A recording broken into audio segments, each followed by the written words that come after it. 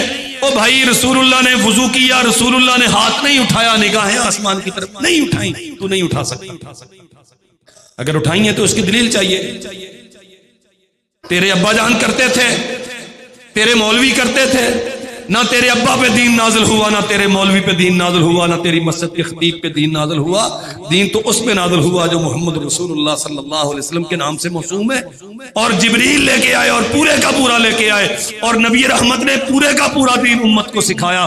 پورا دین امت نے سیکھا، لیکن امت نے یہ عمل نہیں سکھایا اپنے ماننے والوں. کتنے ہی معاملات ہیں ہماری زندگی میں کوئی شرعی دلیل موجود نہیں ہے. نبی کریم صلی اللہ علیہ وسلم نے فرمایا اذا حدثتکم حدیثا فلا تزیدن علی، جب میری طرف سے کوئی حدیث بیان کرو اس میں اضافہ نہ کرو. اللہ اکبر. کیا معنی ہے؟ صرف اتنا ہی جتنا اللہ کے نبی نے بیان کر دیا. وہی کافی ہے، وہی معتبر ہے، اللہ کے ہاں وہی مقبول ہے. جو اس میں اضافہ کرو گے وہ مردود ہے.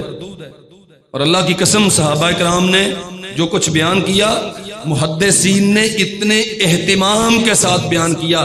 اگر ایک لفظ کسی راوی نے اپنی طرف سے بات سمجھانے کے لیے کہہ دیا تو محدثین نے وضاحت کر دی اس کی کہ یہ لفظ رسول اللہ صلی اللہ علیہ وسلم کا نہیں ہے، یہ راوی نے وضاحت کے لیے بیان کیا.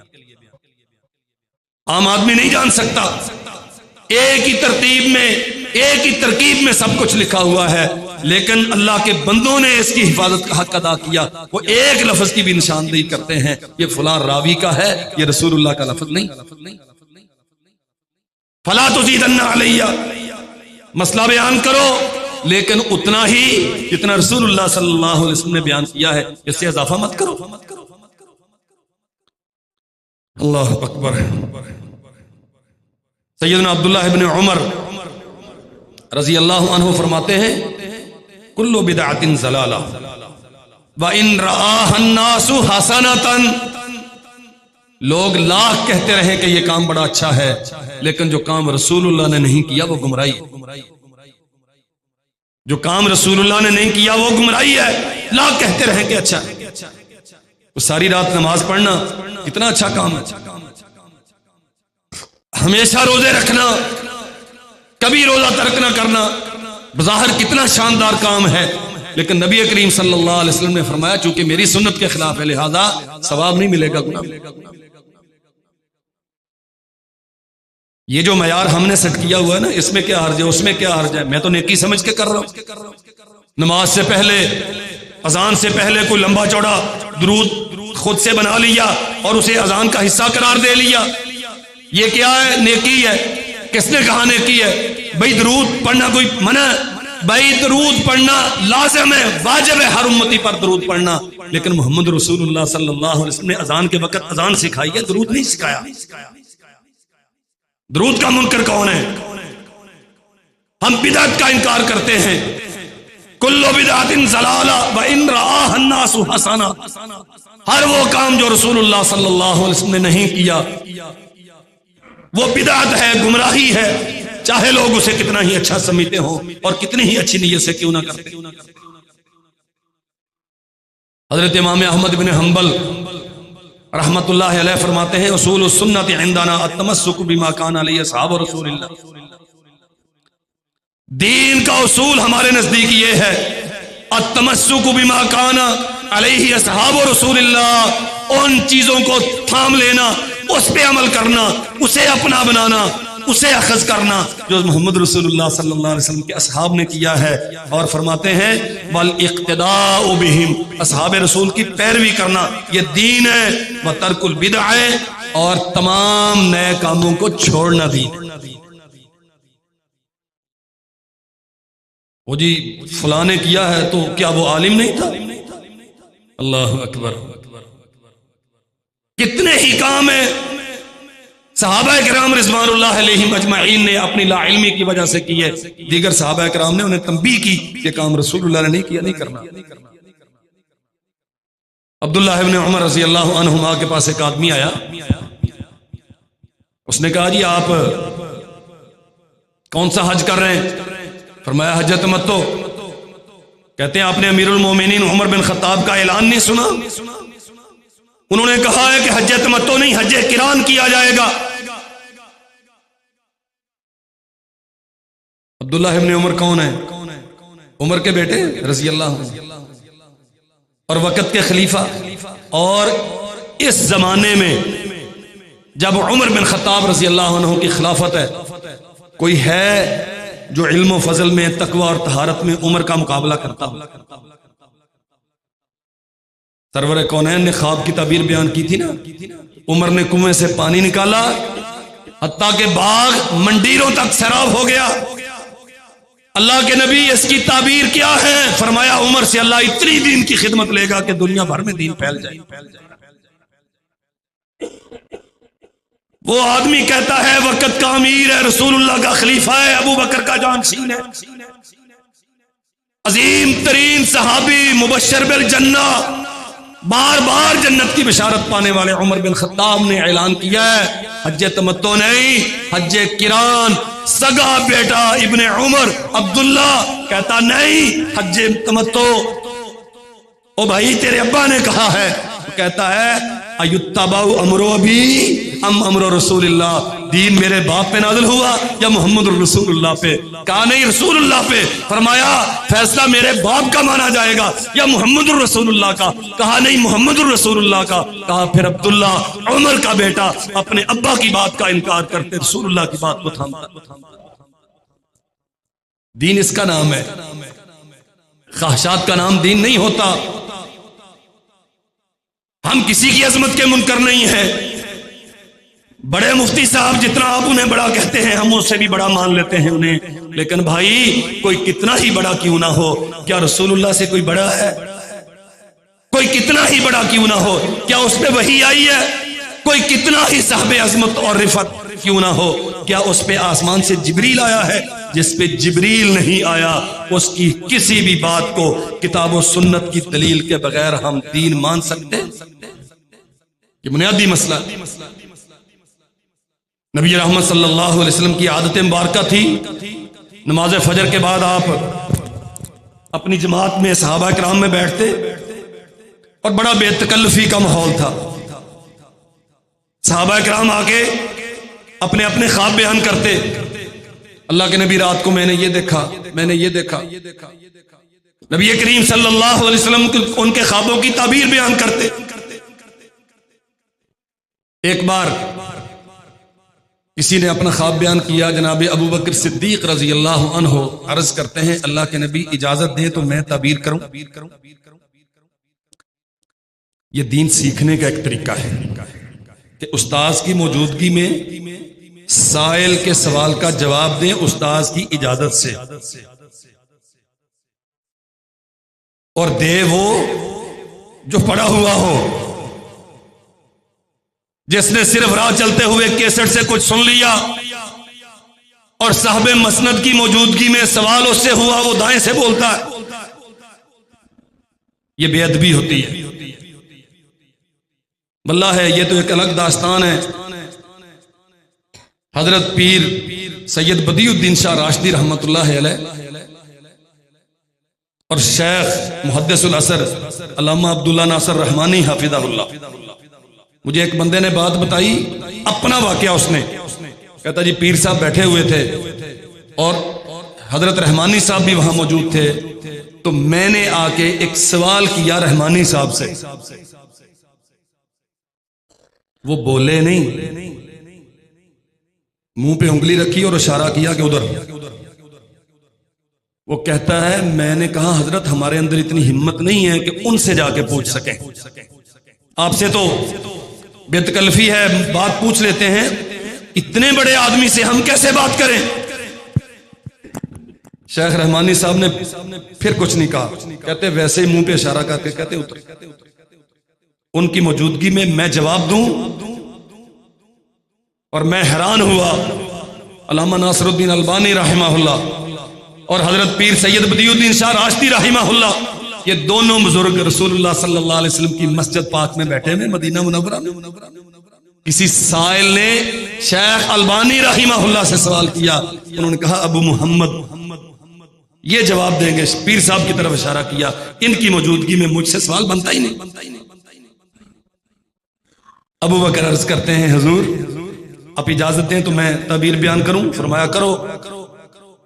جناب ابو بکر نے تعبیر بیان کی، رسول اللہ صلی اللہ علیہ وسلم نے فرمایا ابو بکر اصبت بعضا واخطأت بعضا، کچھ حصہ تو ٹھیک بیان کیا ہے لیکن کچھ میں غلطی لگ گئی۔ کس کو؟ بات سمجھ آ رہی؟ پوری امت کا ایمان اور علم جمع کر لیا جائے، میرا ایمان ہے اللہ کی قسم ابو بکر کے ایک دن کا مقابلہ نہیں کرتا۔ دنیا جو مسئلے نہیں سمجھتی تھی ابو بکر سمجھ جایا کرتے۔ صحابہ اکرام، ممتاز ترین صحابہ اکرام جن رازوں سے محروم تھے، ابو بکر کا دل ان رازوں کا امین تھا، لیکن زبان نبوت سے کیا اعلان ہوا؟ آدھا ٹھیک ہے آدھا غلط ہے۔ کیا معنی ہے؟ جس پہ وحی نہیں آتی اس کی ہر بات ٹھیک، اور جس کی ہر بات ٹھیک ہونے کا یقین نہیں ہے اس کی ہر بات دین کیسے ہو سکتی ہے؟ جس کے فتوے پر رسول اللہ کی مہر تصدیق نہیں ہے اس کا فتویٰ درست کیسے ہو سکتا ہے؟ اللہ کی قسم غلطی یہاں لگی، ہم نے احترام کے نام پہ بت بنا لیے، ہم نے عقیدتوں کے نام پہ عقیدے باطل کر لیے، ہم نے عظمت و رفعت کو سیلوٹ کرتے ہوئے ان کی باتوں کو دین قرار دے لیا۔ جس کی عظمت کا جھنڈا آپ نے اٹھائے ہوئے ہے، اس کا جھنڈا آپ نے رسول اللہ کے جھنڈے سے اونچا کر دیا۔ ایک کی عظمت، امتی کی عظمت اتنی بڑھائی کہ رسول اللہ سے آگے کر دی۔ نہیں، کام وہ کریں گے جو محمد رسول اللہ صلی اللہ علیہ وسلم نے کیا۔ ایک آدمی نے چھینک ماری، کیا کہتے ہیں چھینک مارنے کے بعد؟ نہیں لگتا کسی نے یاد کیتا۔ اللہ اکبر، چھینک ماری، چھینکنے والا کہے الحمدللہ، جو پاس بیٹھا ہے وہ کہے یرحمک اللہ، پھر چھینکنے والا جواب دے یہدیک اللہ ویصلح بالک۔ چھینک مارنے والے نے چھینک ماری اور اس نے کہا الحمدللہ والصلاۃ والسلام علی رسول اللہ، تعریفیں اللہ کی، درود و سلام رسول اللہ پر۔ بھئی کیا غلط کہا؟ کیا حرج ہے اس میں کہنے میں؟ رسول اللہ پہ درود ہی پڑھا ہے نا، کوئی غلط کیا ہے کیا؟ عبداللہ ابن عمر رضی اللہ عنہما فرماتے ہیں اللہ کے بندے یہ تو نے کیا کیا؟ حضرت درود پڑھا۔ فرمایا رسول اللہ نے ہمیں یہاں درود پڑھنا نہیں سکھایا۔ اللہ کے نبی نے فرمایا ہے جب تم میں سے کسی کو چھینک آئے فلیحمد اللہ والحمدللہ کہے، ولم یقل ولیصلی علی رسول اللہ۔ آپ نے یہ تو کہا ہی نہیں کہ والصلاۃ والسلام علی رسول اللہ کہے، جو آپ نے نہیں کہا ہم وہ کرنے والے۔ کتنی واضح بات ہے، پورا درود ہی گھڑ لیا، اذان سے بڑا درود بنا لیا، کھانے کے سلسلے بنا لیے، پورا دین ہی نیا اختیار کر لیا۔ واللہ مجھے تو تعجب ہوتا ہے کہ اللہ یوں رکھ کے کھائیں گے تو یوں ہوگا، یوں رکھ کے کھائیں گے تو یوں ہوگا، جوتا اس رنگ کا پہنیں گے تو قرض ہوگا، اس رنگ کا پہنیں گے تو قرض ادا ہوگا۔ تو ہے تمہاری ایسی دینداری پر، لوگوں کو دین سکھا رہے ہو یا دین سے دور کر رہے ہو؟ اللہ اکبر۔ نبی کریم صلی اللہ علیہ وسلم نے ایک دعا سکھائی، اور اللہ کے نبی نے فرمایا، سیدنا برا بن عازب رضی اللہ عنہ بیان کرتے ہیں، صحیح بخاری میں یہ حدیث ہے، فرمایا جو بندہ باوضو دائیں پہلو پہ لیٹ کر رات کے اذکار مکمل کرنے کے بعد سب سے آخر میں یہ دعا پڑھتا ہے اور اس کے بعد سو جاتا ہے، تھوڑا سا فرق آ گیا، دعا پڑھنی ہی نہیں، موبائل دیکھنا ہے، تا وقتے کہ موبائل کی بیٹری ختم ہو جائے یا تیری اپنی بیٹری فیوز ہو جائے، وہ گند دیکھتے دیکھتے سونا ہے، اور جب سو کے اٹھنا ہے تو سب سے پہلے اسی کو آن کرنا ہے۔ نہ سونے کی دعا آتی ہے بدبختوں کو، نہ جاگنے کی دعا۔ پھر کہتے ہیں برکت نہیں ہے، پھر کہتے ہیں امن نہیں ہے، حکومتیں اچھی نہیں ہیں، کاروبار چلتے نہیں ہیں۔ تیرا بیڑا غرق ہو جائے، کسی رات کو رسول اللہ کی سنت کے مطابق سویا اور کسی صبح رسول اللہ کی سنت کے مطابق تو جاگا۔ رب تیرا پابند ہے کہ تیری مرضی کے مطابق برکتیں اتارتا رہے اور تیری مرضی کے مطابق، تیری ضرورتوں کے مطابق وہ تجھے رحمتیں عطا کرتا رہے۔ وہ رب ہے، تو اس کا پابند ہے، میں اس کا پابند ہوں، وہ ہمارا پابند نہیں۔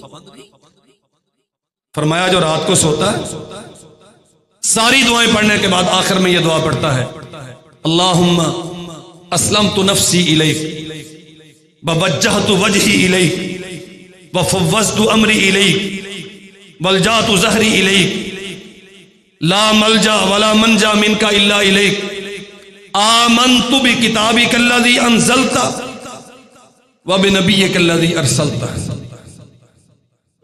فرمایا فإن مت علی الفطرہ، اگر وہ اس رات مر گیا تو جنت میں جائے گا، اسلام کے مطابق وہ مرے گا۔ مت علی الفطرہ، یہ کلمات، اللہ میں اپنے آپ کو تیرے لیے جھکا چکا، اپنا چہرہ تیرے مطیع کر چکا، اپنے معاملات تیرے سپرد کر چکا، میری کمر، میرے کندھے، میرا سر، سب کچھ تیرے سامنے سرنڈر ہے، میں تیرے علاوہ کسی کو اپنا گاہ نہیں سمجھتا، تو ہی میرا داتا و مولا ہے۔ میں ایمان لایا ہوں، آمنت بکتابک الذی انزلت، جو تو نے کتاب اتاری ہے میں اس پر بھی ایمان رکھتا ہوں، وبنبیک الذی ارسلت، جس نبی کو تو نے رسالت عطا کی، جس نبی کو تو نے بھیجا، میں اسے بھی سچا مانتا ہوں۔ فرمایا یہ کلمات کہہ کے بعد میں باتیں نہ کرے، موبائل میں یخ نہ مارے، سو جائے، اگر مر گیا تو فطرت اسلام پہ مرے گا۔ برا بن عازب کہتے ہیں میں نے کہہ دیا آمنت بکتابک الذی انزلت وبرسولک الذی ارسلت۔ اللہ کے نبی نے کیا سکھایا تھا؟ وبنبیک الذی ارسلت۔ نبوت منصب ہے اور رسالت بھی ایک منصب ہے، لیکن رسول صاحب شریعت ہوتا ہے، نبی صاحب شریعت نہیں ہوتا۔ رسول ہر نبی رسول نہیں ہوتا، ہر رسول نبی لازم ہوتا ہے۔ آپ یوں سمجھ لیں کہ ہر ایم اے پاس بی اے پاس لازمی ہوتا ہے، لیکن ہر بی اے کرنے والا، ہر گریجویٹ ماسٹر ڈگری ہولڈر نہیں ہوتا۔ نبوت منصب رسالت سے کم تر ہے۔ اب برا بن عازب نے تو منصب بڑھا کے بیان کیا نا، رسول اللہ نے فرمایا آمنت بکتابک الذی انزلت، میں اس کتاب پر ایمان لایا جو تو نے اتاری، وبنبیک الذی ارسلت، اس رسول پر جو تو نے بھیجا۔ برا کہتے ہیں آمنت بکتابک الذی ارسلت وبرسولک الذی ارسلت، اس رسول پر جو تو نے بھیجا۔ رسول اللہ نے فرمایا نہیں برا، میں نے نفس نبی سکھایا ہے، نبی پڑھو گے تو میری سنت کی پیروی کرو گے، میرا لفظ بدل کے نبی کی جگہ پر رسول پڑھو گے تو اضافہ کرو۔ دین کہانیوں کا نام نہیں، دین رسم و رواجوں کا نام نہیں ہے، دین داستانوں کا نام۔ آخری بات عرض کرتا ہوں، ٹائم پورا ہو گیا۔ رجب میں ایک کام ہم بڑے اہتمام سے کرتے ہیں اور اس کے پیچھے لمبی چوڑی ایک کہانی ہے. حضرت سیدنا جعفر الصادق رحمہ اللہ آل رسول کے سرخیل اور گلے سرسبز ان کی طرف منسوب کی جاتی ہے. جی ان کی ایک ماننے والی تھی، وہ غریب تھے، ایسے تھا ویسے تھا. پھر انہوں نے بشارت دی کہ تو میرے کنڈے بھرا کر 22 رجب کو، تو اس نے کنڈے بھرنے شروع کر دیے، تو پھر دولت آ گئی. اور لمبی یہ قصہ. اچھا یہ قصہ تو بہت کم لوگوں کو معلوم ہے، لیکن اتنا سب کو معلوم ہے کہ 22 رجب کو سورج کے طلوع سے پہلے کچے کنڈے لے کے گھر میں دیواریں بند کر کے، باہر سے بندہ کوئی نہ آئے، دیسی گھی کے وہ پکا کے حلوے شلوے اس میں ڈالیں اور اندر بیٹھ کے کھائیں، اور روشنی ہونے سے پہلے پہلے محلے میں بانٹ دیں. اور مولوی بدبخت کو جس نے یہ الٹے رستے پہ چلایا ہے اسے پورا دیگچہ بھر کے بھیجے تو بندے کے رزق میں برکت ہو جاتی ہے. یہ فتنہ سب کو معلوم اور بڑے اہتمام سے کرتے ہیں. اور پھر آخر میں اچھا جی چلو جی مان لیا جی کہ انہوں نے نہیں کیا پر اسی چنگا کام کر دیں تو حرج کی. دور جاہلیت میں لوگ 2 قسم کے جانور ذبح کرتے تھے، ایک کو فرا کہتے ہیں اور ایک کو عتیرہ کہتے ہیں. احادیث میں اس کا تذکرہ موجود ہے. اونٹنی جو پہلا بچہ جنم دے اسے کسی بت ولی اپنے بزرگ کے نام پہ ذبح کرنا فرا. اور رجب کے پہلے عشرے میں ایک جانور ان دنوں کی نسبت سے خاص طور پہ ذبح کرنا یہ عتیرہ ہے. رسول اللہ صلی اللہ علیہ وسلم نے آپ سے پوچھا گیا اللہ کے نبی یہ ہم پہلے ذبح کرتے تھے کیا کریں؟ فرمایا لا فرع ولا عتیرہ. اسلام میں کوئی فرع نہیں کوئی عتیرہ نہیں. یہ جو مصیبت ہے نا کہ اس میں کیا حرج ہے؟ اور اس میں حرج یہ کہ رسول اللہ نے یہ کیا نہیں، اور دن خاص دن کر کے وہ صرف قربانی کا دن خاص ہے. اس کے علاوہ اور کوئی دن کسی صدقے کے لیے خاص ہے؟ جمعرات کو کھیر پکانا، رجب میں 22 رجب کو یہ کرنا، یہ الگ داستان ہے کہ رافضیوں نے اس سے اپنے کیا مفادات حاصل کیے. وقت نہیں ہے، وہ اللہ نے زندگی رکھی تو پھر کبھی عرض کریں. لیکن اللہ کے نبی نے فرمایا جانور ذبح کرو، لیکن اسے رجب کے ساتھ خاص، جب جی چاہے کر دو، جب فرصت ہو کر دو. اور یہ جو بتوں کے نام پہ کرتے ہو ایسا نہ کرو، بلکہ سنن نسائی میں حدیث ہے اللہ کے نبی نے فرمایا اسے چھوڑے رکھو، اس کی ماں کے پاس دودھ پیے گا، بڑا ہو جائے گا، اسے چارہ ڈالو، جوان ہو جائے گا. جب جوان ہو جائے تو کسی ضرورت مند کو دے دینا، یا مجاہدین کو جہاد کے لیے دے دینا، یا کسی مولوی کو دے دینا، اس پہ سواری کر کے جا کے تقریر کرایا کرے گا، کسی کو دین پہنچے گا. یہ تیرے ذبح کرنے سے زیادہ فائدے کی بات ہے. 22 رجب کے کنڈے جنہوں نے یہ جاری کیے ان کا کنڈا کرنا، لیکن یہ کنڈے دین وہ ہے جو رسول اللہ نے بیان کیا ہے. اللہ ہمیں سمجھنے کی توفیق عطا فرمائے.